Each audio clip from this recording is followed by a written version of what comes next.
Koji su nas ovako srdatno dočekali. Hvala gostima koji se potrudili da dođu na ovaj veličanstven skup. Hvala ovom orkestru koji nas ostavlja bez davra.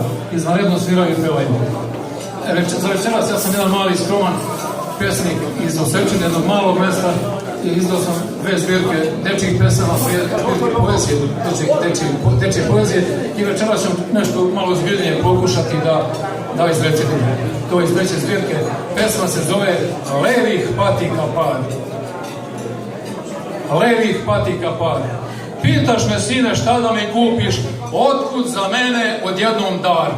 Ne treba luksuz tom ocu starom, već neki starih patika par. Uzimam poklon patike tvoje, lepotom sjajem poglede plene, obujem jednu drugu ne mogu, tek tada vidim obe su leve. Da trulim konce džonove krpim, loševina, ali su moje stvari. Na kiši svakove znoje mi noge, naviku na to, otac je stari. Tvoj poklon, dragi, ma kakav bio, ali šniram stare patike danas, kroz suze pitam, drage drugare, da li je, braćo, isto i kod vas.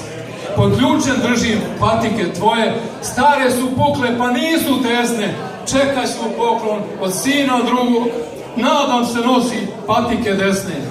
Od svih se skrivam, sebe od sebe, dok bolne kapi, tabane kvase, groznicu želim oterat vatru, suzama palim, ugarke zgasne. Hvala.